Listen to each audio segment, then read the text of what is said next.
Welcome back, Year 10, Exercise 3K. So we are looking at exponential growth and decay and understanding how percentage and increase and decrease are effectively the same thing.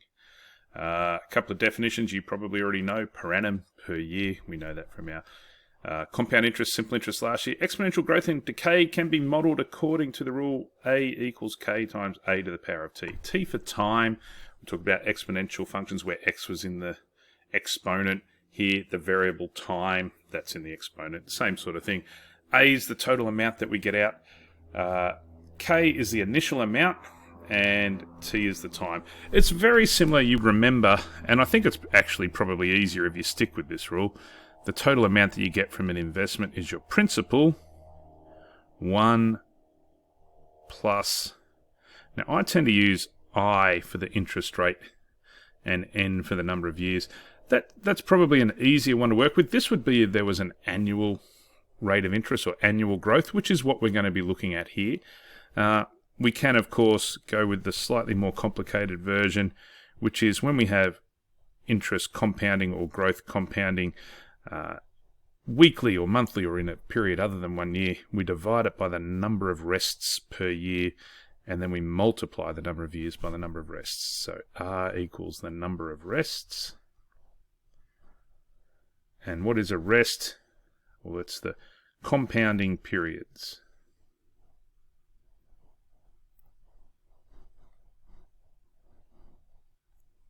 So R is the number of rests per year, the number of compounding periods per year. So if it's monthly, R is going to be 12. If it's fortnightly, 26, weekly, 52, quarterly, 4, semi-annually, twice a year, daily, 365, 365 and a quarter we would probably take as well, because they tend to average that leap year out over the 4-year period. Happy to work with any of those. For a growth rate, so this is really important. When we used to increase something by a percentage, when you were back in primary school, maybe even in early high school, they told you to, if you had to increase something by 30%, you found 30%, then added it onto the original amount and got your answer.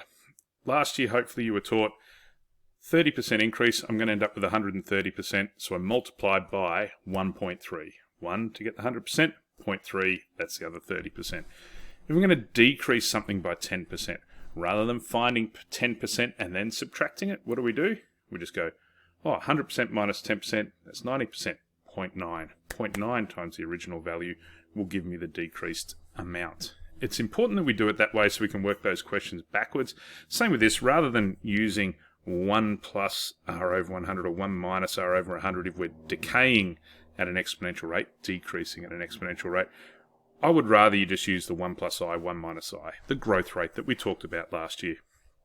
Let's get on and use our, let's get on and look at a couple of examples. And just make sure we can do these, whichever way you're going to end up doing it. We'll accept it either way, but I'm encouraging you to use a method that's going to be faster and more efficient and have fewer differences once we start working with compound interest or different formulae moving forward. Form exponential rules for the following situation. So let's have a look at A here. John has a painting valued at 100,000, expects it to increase in value by 14% per annum. So the amount that it's going to be worth, well, it's currently worth 14,000. If it's, getting my percent and my amount confused there. Currently worth 100,000. John's doing all right for himself if he can spend that much on a painting. It's increasing by 14%. So that's growing at a rate of 1.14. Multiplying by 1.14, that would increase it by 14%. And then this is going to happen every year, so it's just to the power of n, the number of years. That would be the rule I'd need to work it out. Let's have a look at B. A city's population of 50,000 is decreasing by 12% per year. So the population is currently 50,000, decreasing by 12%. That means there's 88% left. So it's 0.88 to the power of n. Obviously, initial population, n equals 0. We're going to end up with 50,000 because it's going to be 50,000 times 1. After 1 year, it's going to be 88% of that. 12% have gone, and so on as the number of years increase. You've got a couple to try there. Pause the video, have a go at them, and then continue. Alright, so hopefully you've got something matching what I have there. Kaz has a vase valued at 50,000. That must be one special vase. Increasing at 16% per annum, 1.16 is what you'd multiply to increase by 16% to the power of n.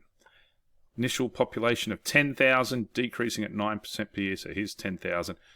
100% minus 9% is 91%. Write it as a decimal, 0.91. There you have it. Pretty straightforward, I know. Let's have a go with 28 here. House prices are rising at 9% per year, and Zoe's flat is currently valued at $600,000. Determine a rule to find the value of Zoe's flat, V dollars, in N years' time. So, part A there.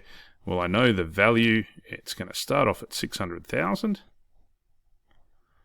And it's going to increase by 9%. So that's 1.09. That would be a 9% increase. And it's going to happen every year, so n for the number of years. When we get to part B here, what's the value going to be after 1 year? 600,000 times 1.09 to the power of 1. Oh, can we do that one in our head? 9 6 is 54, so I'm going to have to add another 5,400 on. Oh, I missed a 0 there. So 1% is going to be 6,000. 9% is going to be 50,400. Whew, going all right for itself. 654,000. I think that's what I meant to say. I think I said 50,400. 54,000. You're using your calculator by this stage, so I'm sure you're getting it right and not sounding quite so weird because you're not saying it out loud. I'm going to check it and make sure I got... Yeah, they agree with me. Imagine that. That's good. What about in 3 years' time? Well, I'm going to do the same thing, aren't I? The value is going to be 600,000. Slow down and get it right. 1.09. And it's going to take 3 years. I don't have a calculator on me, so I've got the answers open there. $777,017.40.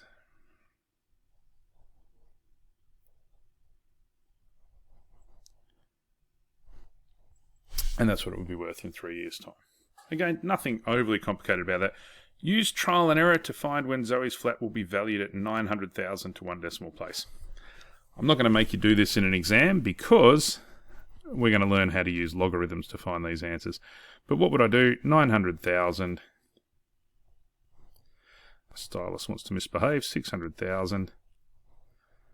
1.09 to the power of n.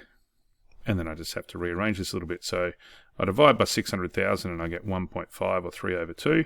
Seeing as though we're going to be using our calculator, I'm happy with 1.5. 1.09 to the power of n. It wasn't happy with it. It wanted to change, didn't it? Okay, we've got that there. Now you're just pushing buttons on your calculator, getting it accurate to one decimal place. And it looks like it's about 4.7 years away. I'll let you experiment on your calculator and see if you get the same answer. That's all there is for that section. I think it's pretty straightforward. Get comfortable using your calculator. But really, it's that growth rate that I'm interested in. When it's 9%, just write 1.09. Don't go 1 plus 9 over 100. You're wasting your time and you're making it harder for you to understand what's going on later on.